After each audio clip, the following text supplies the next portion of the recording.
am a licensed clinical psychologist with a board certification in both medical and forensic psychology. I have spent the last 25 years practicing a specialty I helped to develop. I am a trial analyst. A trial analyst is to courtrooms what a psychoanalyst is to the therapist's couch. My expertise encompasses every human factor that is dispositive of the outcome of civil and criminal litigation. My expertise spans lawyer presentation to jury selection and everything else in between. As interesting as those factors are in the George Zimmerman murder trial, I want to talk about something much more important. My purpose in writing this essay is to reduce the likelihood that people like Trayvon Martin and George Zimmerman don't repeat this human tragedy.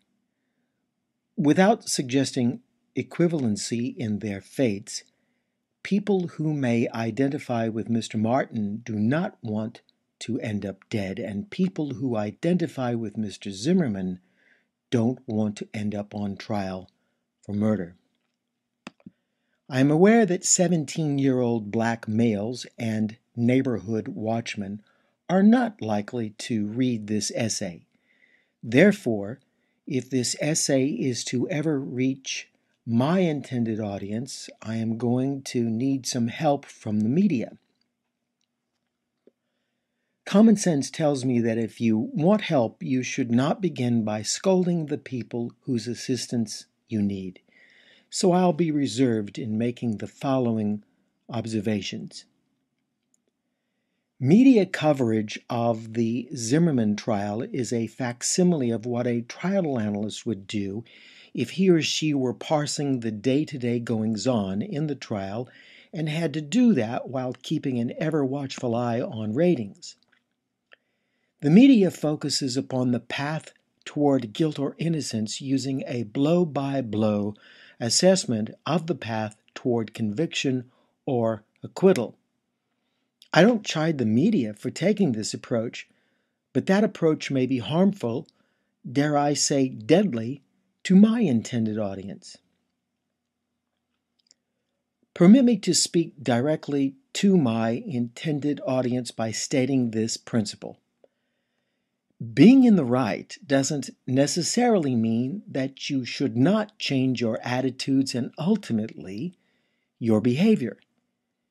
Mr. Zimmerman's lawyers are busy persuading a jury of 6 women that their client was in the right. Friends of Mr. Martin and many pundits are busy persuading their audience that Mr. Martin was in the right. This is one case where 2 rights made a wrong. I don't doubt for a moment that Mr. Zimmerman profiled Mr. Martin, but I also don't doubt for a moment that Mr. Martin profiled Mr. Zimmerman. Mr. Zimmerman's calculus, we are told, was predicated upon the fact that the last 7 home robberies in his gated community were all committed by young black males. Mr. Martin's advocates make the case that non-blacks often suspect young black men of being up to no good when, in fact, they are doing nothing wrong. I'm sure Mr. Martin's advocates don't intend to hurt my intended audience, but what they are doing, quite inadvertently, is justifying why Mr. Martin was right to physically act upon his anger against Mr. Zimmerman. Now, I would never be so presumptuous as to lecture young black men on how they should feel. But I am absolutely confident in the wisdom of my efforts to persuade young black men to not physically act on their anger, justified or not, given what may happen to them. Why? It is simply not worth it. And to those of you who identify with George Zimmerman, I would ask that you keep this in mind. Once you have identified a potential threat and you have reported it to the police, you may wish to consider this fact.